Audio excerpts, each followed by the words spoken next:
Hey guys, I'm Hellhound, and last time you saw me, I reviewed Cult of Chucky, the newest installment in the Child's Play franchise, and I liked it a lot. So, check that review out if you haven't already, and check out the movie. I forgot to mention a couple things. First of all, the emerging storm in the sky that happens during the Voodoo chant. We finally saw that again. I haven't seen it since Child's Play 3. Also, Chucky's look, he looked a lot better than he did in Curse. The special effects were improved a lot there. I loved how it did something different, while still feeling like a true Chucky film, and could have a slightly different direction. Didn't just do the same thing Curse did, but in an asylum instead of a house. And overall, I had a blast with it. I got a little too overexcited in that review, but that's only because the post-credits scene at the end, which I won't give away, just got me pumped. But anyway, yeah, check out Cult of Chucky. I highly recommend it.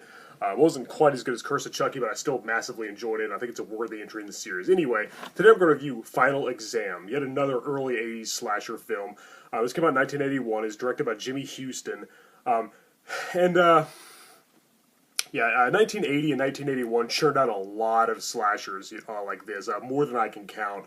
And yeah, this one's it's pretty good. It does it does what it does very well. It gets the job done. It's a slasher, but it is very typical and standard slasher fare. It's very by the numbers. It's very cut and paste.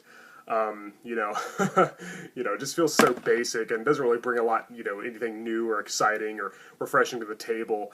It's got the annoying and stereotypical characters. They kind of blend together. They're not very memorable. Nobody really stood out in this movie. So I don't even know what their names were. I don't even know what the actors that played them. I think a lot of the cast, a lot of the crew members were like among the cast, so they didn't seem like real actors. I didn't recognize a single person really. There was the usual bad acting and jump scares, red herrings. It takes place on a college campus close to, the final exams, obviously. Exam week's coming to a close, and, and a killer arrives on campus and, to waste some, dumb jocks and pretty preps. Yeah, you got, the football-playing jocks, the preppy cheerleaders, the awkward, bookish, nerds, the good girls who, do the right thing, and the party girls who are promiscuous. You got all that, all the stock characters are there.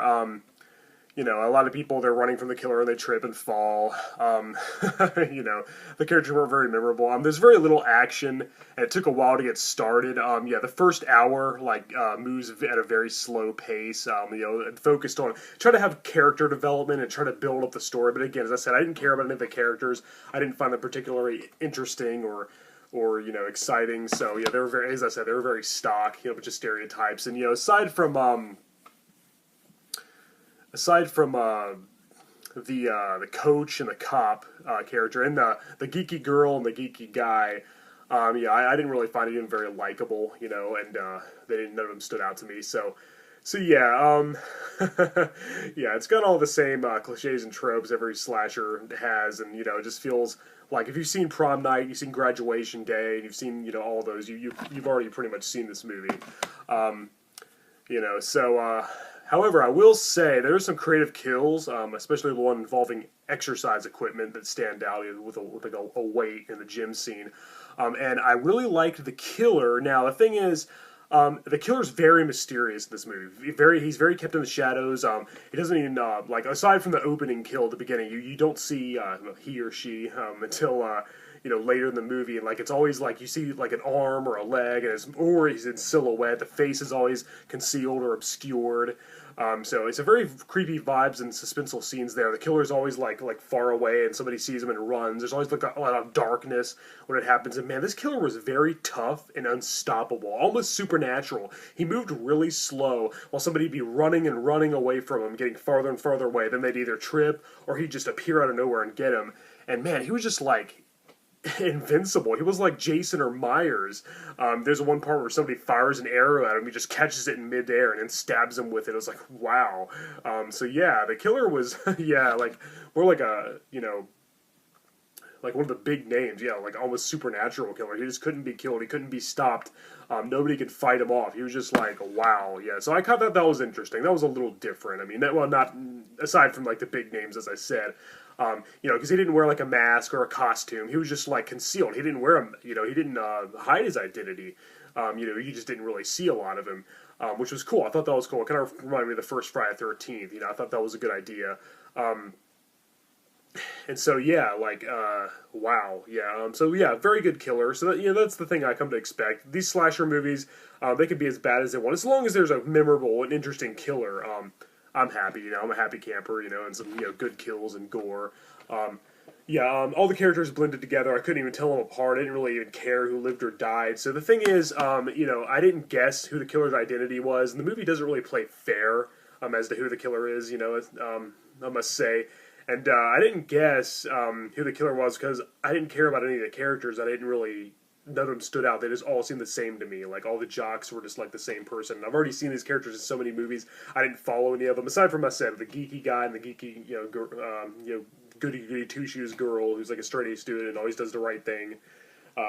Aside from them, I didn't really, give a damn about anybody. And I didn't think anybody was really fleshed out or two-dimensional, which is a shame because they spent so much time following these characters before any action happens.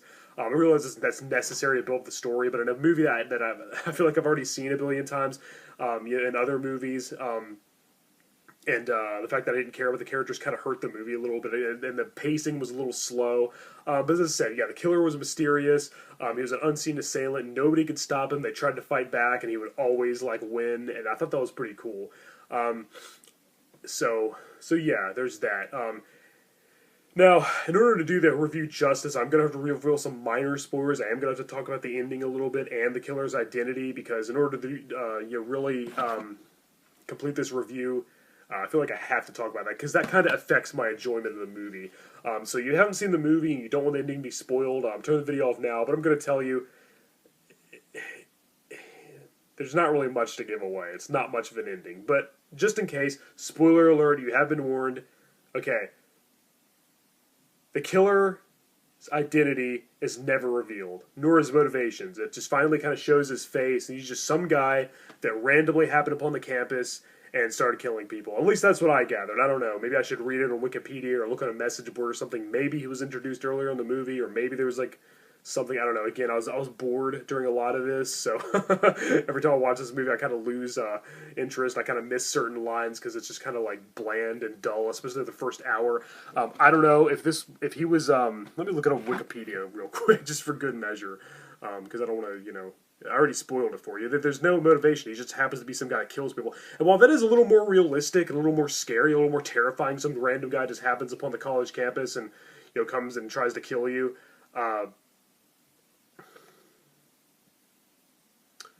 That's isn't my wallpaper badass? Freaking love King Diamond. But anyway, yeah, that's a little effective and scary. Just some random guy happens to come to a school and starts offing dumb jocks and pretty girls. That is kind of scary, but I don't know. With a film such as this, where the characters weren't interesting and there's a slow pace, it didn't have much more to offer other than the standard slasher fare. I feel like I kind of needed an explanation and a really intelligent reveal at the end. I wanted there to be a motivation. And I was like, oh, and it's a mystery. It's a whodunit, but there's no origin. There's no motivation. It's just some random guy. Okay. Yeah, it doesn't look like they were... Okay, I don't think I missed it. I didn't miss anything. It just looks like there's a random killer. He's just referred to as the killer. He doesn't have a name. He wasn't a previous character. Yeah, just some random guy killing people, and that's fine. That makes it a little more realistic and kind of makes this movie stand out, makes it a little unique. But again, I feel like this movie doesn't have much else to offer. It still gets the job done. If you want to see a standard, typical slasher, pop this in. It gets the job done. I give it about a 7 out of 10, for what it is. Almost an 8, because this is good kills and some good mysterious, suspenseful scenes and a pretty cool killer, despite... Who knows who he is? Some random guy. Is he a escaped mental patient? Is he a former student? Who knows?